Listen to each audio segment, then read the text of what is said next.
for those who have just tuned in, we are joined today by Hilary Walton, who is the Chief Information Security Officer at Kordia, an all-round superstar when it comes to incredible insight with digital security and all things tech, really. Oh, Matt, thank you. It's very true. No, it's been a real pleasure just talking to you over the last 20-30 minutes or so. And so let's pick up where we left off. So before we were just talking around the inclusion of women within the tech IT space. I guess the fact is that it's still very much a male-dominated space, but there's certainly a lot of awesome initiatives going on now to encourage young women and kids to get involved in the sector, which is so exciting. Which neatly moves me into a focus around the rise of social media. Yes. Now, several years ago, even more recent really, there's still many people out there that assumed that it was just a fad and it would eventually go away. It's very clear now that social media is very much here to stay, that many businesses are actually focusing all of their energy and time through the social media outlets. And so with that said, when we're thinking about kids getting involved in the tech world, what are some of your thoughts about keeping kids safe in that space? Yeah, absolutely. So I have 3 young kids. They're like 7 and younger. So this is a very real issue for me. I do call myself like #security mum, but I need to emphasize that I'm still learning on this journey like every other parent. But I'm obviously really passionate of making sure my kids are safe. And when I learn ways to make my kids safe, I just want to tell other people as well and kind of share that around. And so on this issue, you know, one of my New Year's resolutions was to have like a cybersecurity talk with my kids, which, you know, may sound a bit odd in some respect. Like, how do you sit down and actually have a cybersecurity talk with your kids? Because they're you know, they don't really know. You don't want to scare them, but you want to make them wise enough so that they're operating in a safe way in this new environment, which, let's be honest, they're on quite a lot because everything is moving digital. So and I think one of the best ways to have that discussion is not to separate the real world from the online world. You know, so for example, kids shouldn't talk to strangers in the playground, and well, the same goes when they're online, you know, chat rooms and things like that. Also, you know, you tell your kids not to leave toys out or they might get stolen. Well, the same goes online for putting personal information online, like their names or date of births or even their siblings or parents' names, that kind of thing. Yeah, I love that. That's great. And there's heaps of cool resources out there which I've discovered. Some you pay for, but most are free. You know, for example, there's like a little ebook online called DigiDuck, and it's about, so you read this book to them, but it's explaining to them that, you know, your friends that you meet online are actually still strangers, and sort of explains why, what personal information is and why they shouldn't share it. And just great resources like that that parents have at their fingertips. You've just got to make the time and sit down with your kids and go through it with them. Yeah, no, I love that. I'm going to throw this out there. This isn't a question that I had mentioned prior to our get together, but I know, like me, you're a big fan of Gary Vee. Yes. So for those who are unfamiliar with Gary Vaynerchuk, he is a marketing expert, an entrepreneur by heart, and has a massive following overseas and closer to home.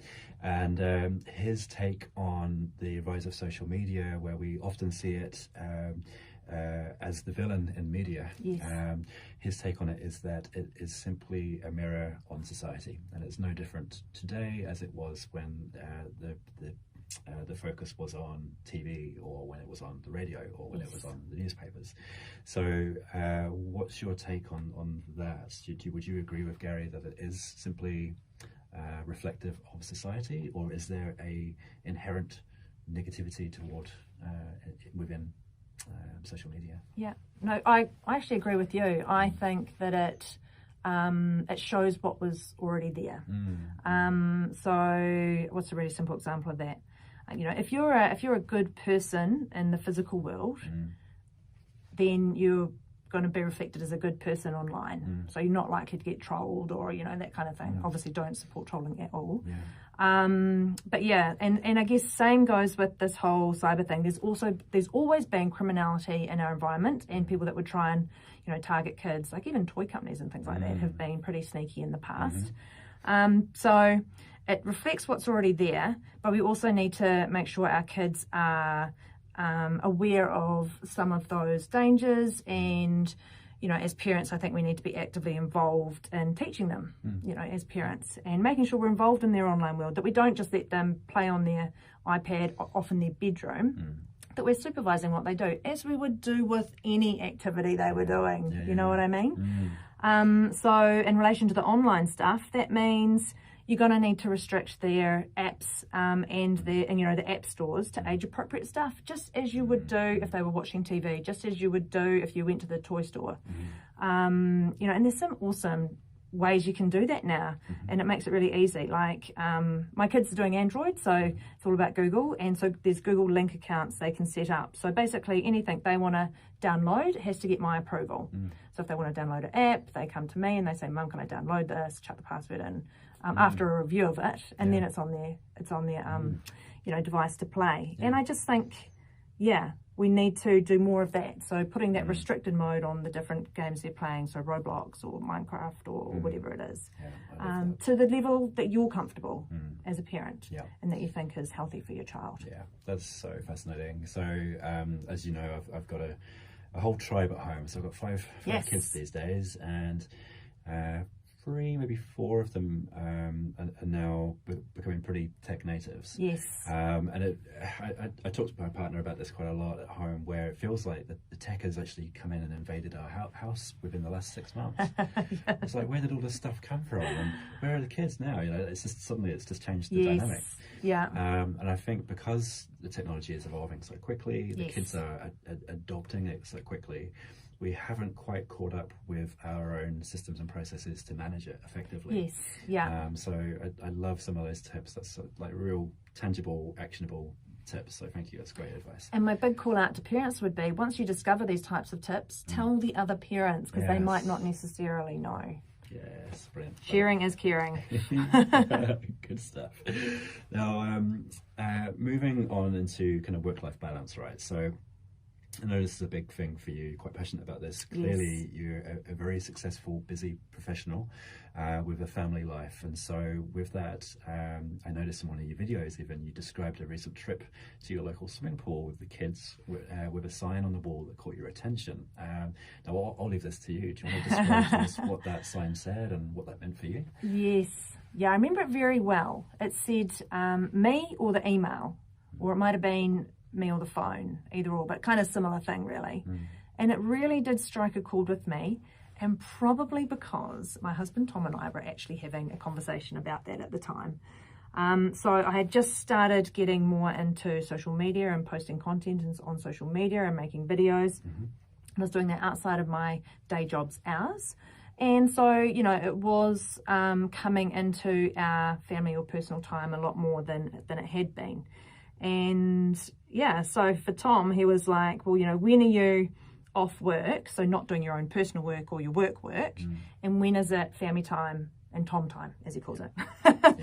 And look, that's always going to be a challenge for people. And, you know, we're still working on being physically present for both the kids and my husband. And I talk about allotted time in that video. And I think that is quite important. So that, you know, for example, when I come home from work, that you kind of block out a bit of time, which is before they go to bed, where you're just physically there with them, listening or talking to them or whatever it might be. Sometimes I even game with them. I actually get into Minecraft. I'm not very good. They call me a noob. Anyway, I'm on there with them, and then they love that. Awesome. And yeah, but it's always something that I'm trying to get better at as well. Yes, yeah, and the same. And I think it probably goes back to the point where suddenly our home life has been invaded with all these tech. You know, suddenly everyone's got 1, if not 2 mobile phones these days, and there's laptops and tablets and all sorts all over the space. And I think probably even as a nation, or even as a culture, we are still having to learn and adapt new ways and new means to actually be mature about this stuff. Yes, and not beat ourselves up about it either. Yeah, to be honest, like we need to do what's right for our families and for the responsibilities we have at work. But I think there's a new way of thinking about this that we haven't quite cracked on to. And I first heard about it from an awesome lady called Tamara McCleary. She was on a podcast and I was listening to it. So she talked about not keeping score, and that if you start keeping score, someone's going to lose. She also talked about, in terms of work-life balance, not thinking about it as a daily thing that you're examining day at a time, but thinking about it, that it's more useful to think about it over longer periods of time. So think about your last 24 hours and whether you enjoyed yourself, whether it was doing, personal admin or work or, whatever it was. And let's face it, man, like every day is going to be different in terms of the balance of that. But she was saying it's more helpful to think about it in the longer term, like maybe a week. So review yourself on a weekly period and kind of go, how did I go over the week? Was I able to fulfill my duties to my family? In my case, it's my husband, and my work. And judge yourself over a week rather than a day, because it's on any given day is going to be different and things are always going to be changing. I kind of like that. It's kind of that move towards work-life blend rather than work-life integration. And I didn't get that initially, but now I'm starting to really get it. And I think it kind of makes sense. Yeah. There's I've seen on Facebook and LinkedIn over the last few weeks, there's a really nice diagram where you've got two pie charts, and it says something like what you believed to be a successful business person was, and it's 100% work, and then it's actually what is a successful business person, and it's like broken down into work, family, relaxation, sleep. It's like, oh, thank you. That's exactly that's what great. True. Yeah, I really like that. Yeah, so I'm going to try and find that, and I'll share it on the Business Leaders Facebook group. We're kind of going a little bit off tangent, but it's kind of, this stuff really interests me, particularly now. My business is booming, really busy with producing radio shows and all sorts. Yeah, and a big shout out to Advanced Safety as well for sponsoring this podcast. Yes, yeah, I'm really proud of that too. It's nice to be in a position to be able to do it. It's fantastic. So work-life balance or work-life blend. Are there any routine practices that you put in place to manage your own mental health well-being when things are incredibly busy, clearly, that you use and perhaps would want to recommend? Yeah, sure. So I believe, so when I get really stressed, I tend to write lots of lists, and I use kind of Kanban style things to kind of manage my workload, and I prioritize things and things like that. I guess that comes from working in IT operations where a lot of the agile practices are put into place. Work aside, I think that, I know that the whole physical exercise thing is just so important. And as I get older, I shouldn't say that's not a bad thing to get older.